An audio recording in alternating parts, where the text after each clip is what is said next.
नमस्कार। झापा 5 अर्थात फागुन 21 को निर्वाचनको इपी सेन्टर यसपटक खास चर्चा बोकेको चुनावी क्षेत्र पनि हो र झापा 5 मा केपी ओलीसँग बालेन शाहले चुनाव हारे अथवा बालेनले केपी ओलीलाई हराइदिए भने दुवै अवस्थाको भयंकर ठूलो राजनीतिक अर्थ रहनेवाला छ र विशेष गरेर बालेनले केपी ओलीलाई हराए र ओलीले बालेनलाई हराए भने यी दुवै अवस्थाको सन्देश कस्तो रहन्छ त यसबारेमा आज हामीले केही विश्लेषणात्मक टिप्पणी यहाँहरु समक्ष प्रस्तुत गर्ने कोसिस गरेका छौं, केही बताउने कोसिस गरेका छौं।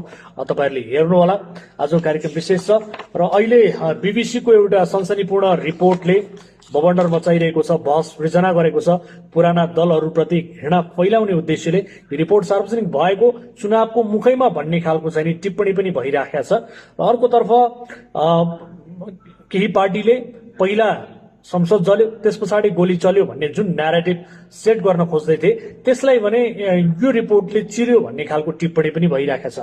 यद्यपि यो रिपोर्ट हेर्दाखेरि जेनजी आन्दोलनका क्रममा भएका घटनाहरू जति पनि छन् ती घटनाहरूलाई केलाउने सन्दर्भमा समेट्ने सन्दर्भमा केही अपुरो जस्तो पनि लाग्छ र जति पनि प्रश्नहरूको अनुत्तरित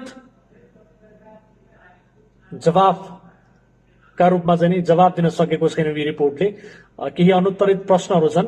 ती प्रश्नहरू विशेष गरेर गौरीबहादुर कार्की नेतृत्वको आयोगले पक्कै पनि समेट्ला। यो आयोगको प्रतिवेदन सार्वजनिक गरिएको छैन। पटक पटक आयोगले आफ्नो म्याद थप्यो। चुनावपछि प्रतिवेदन सार्वजनिक गर्ने भनिएको छ र चुनावपछि पनि सार्वजनिक हुन्छ हुँदैन यसै भन्न सकिने स्थिति छैन।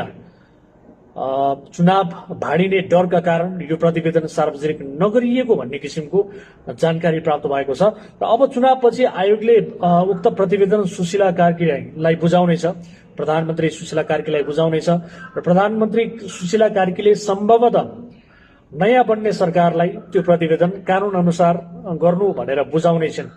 अहिले यही सोचमा प्रधानमन्त्री कार्की छिन् जस्तो पनि लाग्छ।